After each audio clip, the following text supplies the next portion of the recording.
여러분, 안녕하십니까. 하늘의 섭리로 본 한국사 5강 네 번째 시간, 일제 강점기의 독립운동에 대해서 말씀을 드리겠습니다. 그 중에서도 이회영에 대해서 말씀을 드리도록 하겠습니다. 이회영 열사는 독립운동가로서 어떠한 일을 했는지 그 발자취를 살펴보는 시간을 가지도록 하겠습니다.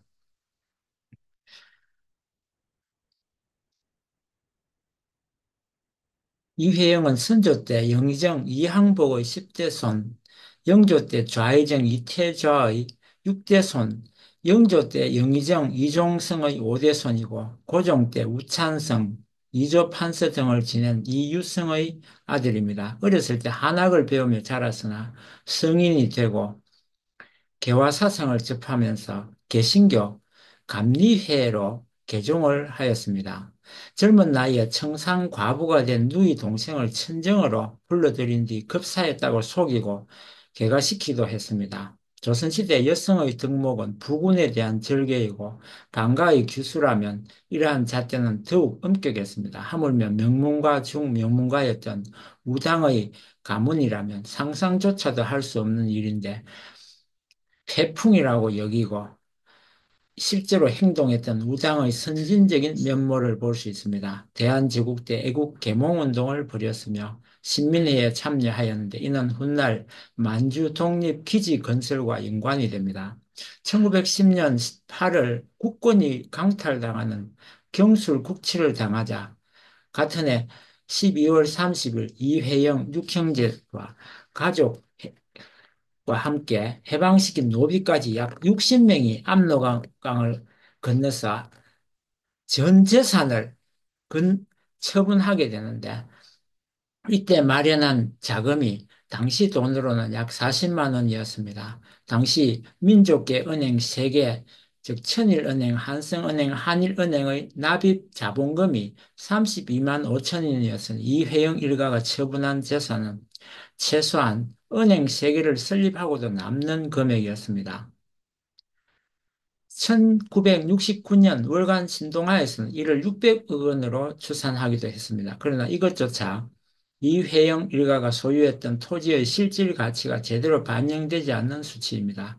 왕현종 연세대 교수의 우당 이회영 일가 독립운동 재산조사 사업에 의하면 이회영 일가가 처분한 토지는 대부분 둘째인 이석영의 소유였습니다.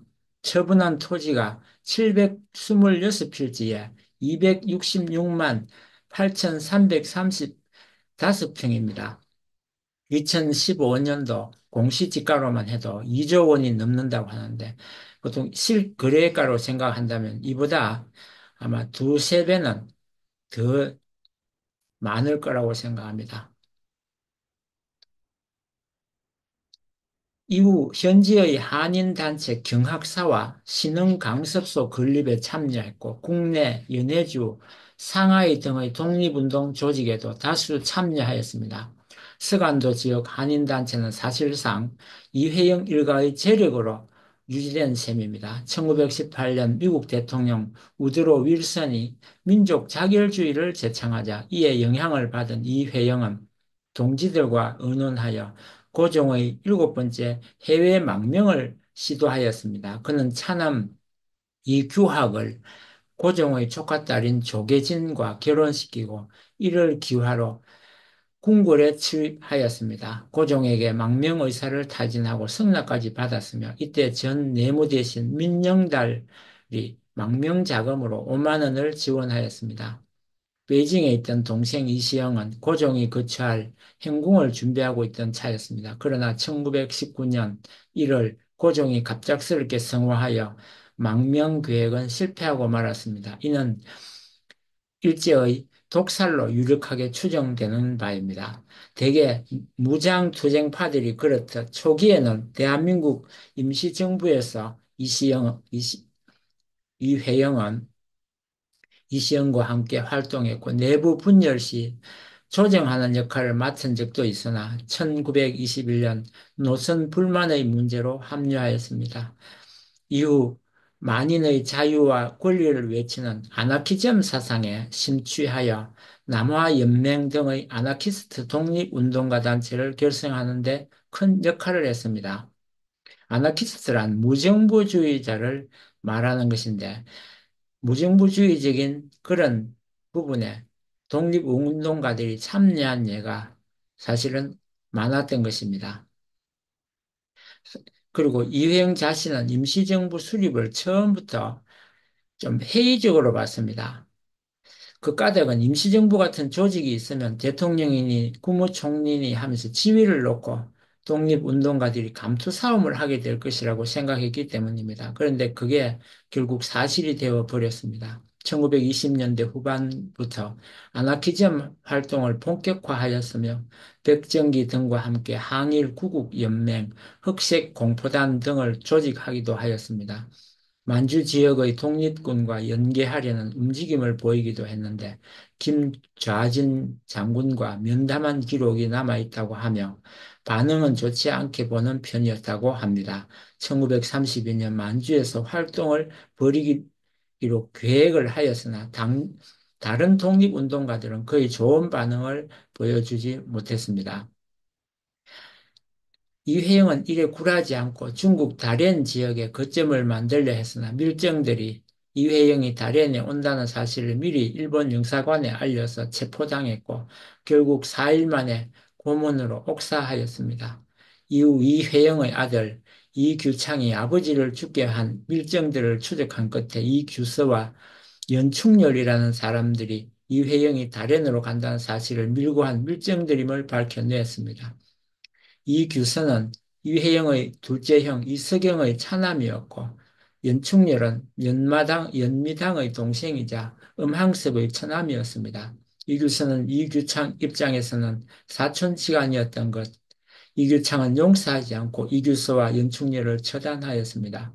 이때 이석영의 장남 이규조는 독립운동의 일환으로 다물단 활동을 하다가 이미 암살당한 상태였습니다. 이 기준은 한평화 사이에서 이온숙, 이수건, 이우숙 등 3명의 딸을 두었다는 것이 2021년 알려진 바 있습니다. 이종찬은 이 기준의 첫째 딸만 기억하고 나머지는 존재조차 몰랐다고 합니다.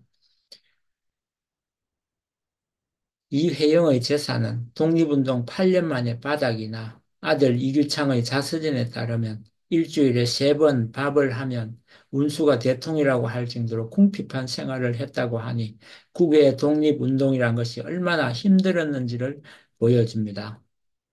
1962년 대한민국 건국훈장 독립장이 출소되었고 국립서울현충원에 모셔졌습니다. 참고로 중국 정부로부터 항일혁명의 영웅으로 훈장을 받았습니다.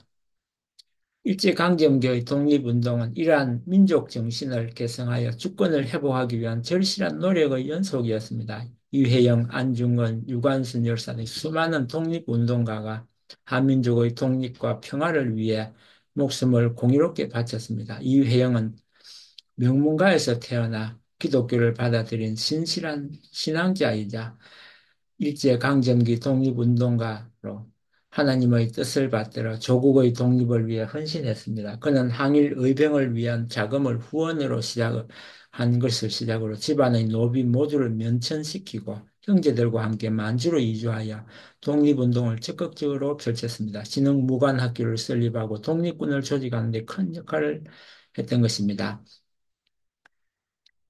이렇게 이회영을 보면 오늘날 살아가는 우리들은 참으로 부끄럽기 짝이 없다는 것을 느낍니다. 그 당시 이회영은 한일 합방 당시에 일제 앞에 아부하였다면 그는 최고의 권력을 질 수도 있었고 최고의 영화를 누릴 수도 있었을 테인데 그것을 마다하고 모든 것을 바쳐서 독립운동에 앞장섰으며 그는 조국의 독립을 위해서 아낌없이 자기의 모든 것을 목숨까지 버린 독립운동가입니다.